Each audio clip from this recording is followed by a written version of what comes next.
the etiquette of the bedroom. The Prophet ﷺ, he said, don't go to women like a camel goes to a she-camel. And then he also said, send a messenger. And they asked him what that was, and he said, kissing and sweet words. So that was part of his teaching, was that women should be treated in that way. And Ibn Abbas radiallahu anhu said that he liked to adorn himself. I like to become ornamented for my wife in the same way I like her to do that for me, which means wearing perfume, cleaning the mouth, taking care of oneself.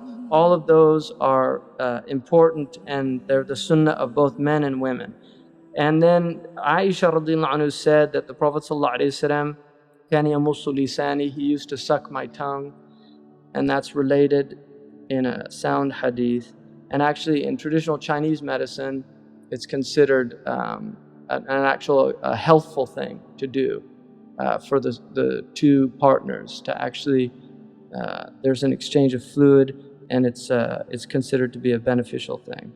And then it's encouraged before that act that they pray 2 rak'ah and seek refuge from shaitan. Allahumma jannibna shaitan wa jannib shaitan ma razaqtana. Keep us away from shaitan and keep shaitan away from what you have provided for us. And then no harm will come to any offspring if it happens to occur. And then in terms of pleasure, the entire body of both the male and the female is permissible to derive pleasure from and give pleasure to, with the exception of the rectal area. It's the Prophet ﷺ prohibited anal intercourse. That's something that, and he actually said some strong things about. Istimta' is a mutual pleasure, and both the husband and the wife are entitled to that.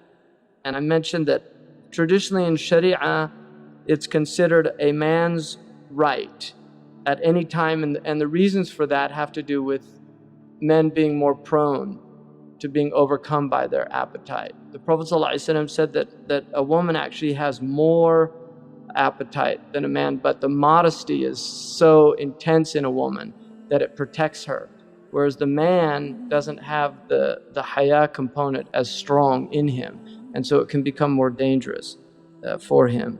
And so that's why. And then a woman, generally it's once every 4 days, and if that is not fulfilled, then it can become grounds for a divorce.